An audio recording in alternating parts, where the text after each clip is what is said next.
Wait, they were like, what? And I was like, boss, please. Hey bosses, it's Jillian. And Meghan. And we are here to bring you a Boss Confidential. I didn't know if I was introing it or you were, and I kind of had a moment of panic, and then you picked up the slack. Oh, girl, I always got you. Thanks, girl. Don't you worry. I know you got me. So we want to talk about confidence this week. Confidence. Because everyone should have it. Yes. I wanted to go over our confidence cheat sheet. Like, what are some tried and true things that we do to boost our own confidence?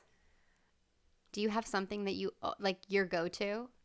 What do I do to boost my confidence? I mean, like, I'll be completely honest. Like, I get Botox to boost my confidence. There is no shame in my game. Like, everybody knows that I have it. Love it. I, will shout it from the rooftop. It's one of the best things that I've ever done. Hopefully it doesn't bite me in the ass later in life when they find out what Botox actually does to you. I don't know. But I will say, like, it has totally helped with my confidence. And it could be the smallest thing. I think that's what people don't realize. Maybe that's what, like, men don't realize. Or women that just, like, don't care about, they're, like, cool with, just being, like, naturally gorge. I don't know. It makes my makeup go on smoother. Yes. I do it as a treat for myself. Mm-hmm. Hopefully it will lessen the effects of aging as I enter closer to my mid-30s than my early 30s. You're far from your mid-30s, girl. Well, I'll be 31. Please. I'll be 32 before we know it. So I know you don't do Botox. So what do you do to boost your confidence? Okay, so as you were saying that, I was like, when do I feel my most confident? And you're probably going to laugh at me. When and you're all tan? you listeners, that girl, yes, Because you queen. self-tan like a mother. Well, yes. Not like in the tanning beds anymore. No. I used to. Yeah, like Sandra Pay. But Saint-Tropez is my BFF. Like, I will always have a bottle. I brought it with me to Paxton, Illinois. You best believe. And, oh, yes, I put that foam on and it just sticks to my skin. I'm like, yes, I am tan. You dirty those white sheets.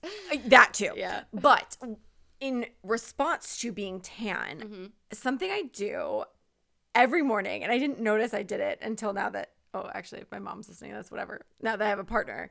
But when I wake up and if I'm changing, you know how your body just always looks its best right when you wake up because it's like all digested. Yeah. I will stand in the mirror butt naked and just turn and look at all sides of me. And I'm like, yes. And I do it as if I'm not criticizing myself. I'm looking at my curves. I'm looking at everything that shakes. I'm like, okay, queen.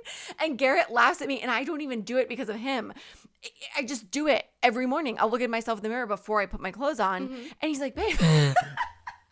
He's like, you're doing your model poses again. I'm like, my stomach is just so flat when I wake up, and it just progressively gets bigger as the day goes on. But that's like a real confidence booster. It's I'll look. I'm like, my tits are perky as fuck. I am tan, and my stomach is what I consider flat right now, and it's fine. It's fine. Besides in the looks department. Yes, I know. I was thinking we can't talk about looks. I guess my main confidence trick is, we've talked about this before, but I'm a big studier, so I really do make sure that I know the material inside and out, or I'm as knowledgeable about a subject as I can be if I'm, going into a place. I read a lot of news. I read a lot of stories, current events, Twitter feeds, BuzzFeed.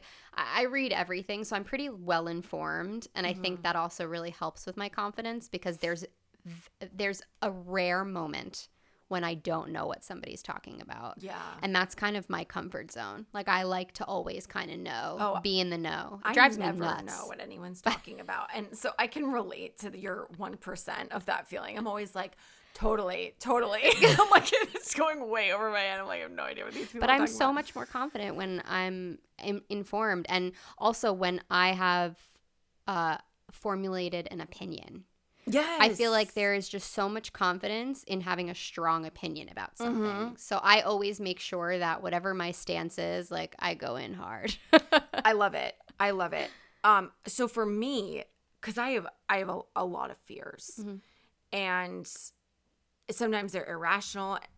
I find the more I mull on them, the more I'm bringing forth that I don't look confident. So whenever I'm not forced, but for example, I keep going back to the training in Paxton, but it was just like, if I let myself for a moment be like, I can't do this, then I couldn't do it. I plowed past the fear and I was like, you've got this. And I just kept having to talk to myself. And I'm like, you've got this? You wouldn't be here if you didn't have this, Meghan. You've got this. And I literally just didn't let that fear.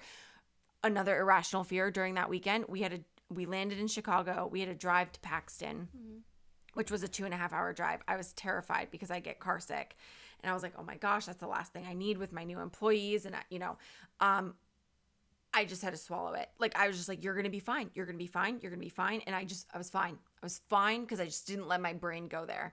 So for me, the confidence is just stopping the little voice in your head that's bringing on the doubt, and it's really just shutting it up, putting a sock in its mouth, whatever you have to do, and just putting it on the other side of your brain to, I can do this, I can do this, I can do this. It's just talking to yourself. I also think another confidence cheat that I do is I listen to other powerful women. Yes. So my go-tos lately have been Oprah's Super Soul podcast and Lizzo's album.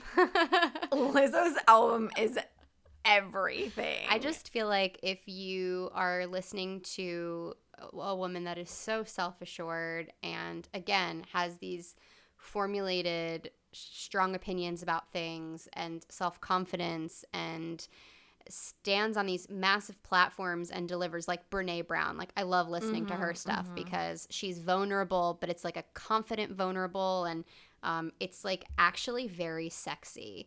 So I always just think like, okay, if I'm that confident woman, like I am just irresistible. Yes. I feel like more people would be cool with confidence if they just thought like, I am hot shit. Yes. And I'm super confident and actually believed it.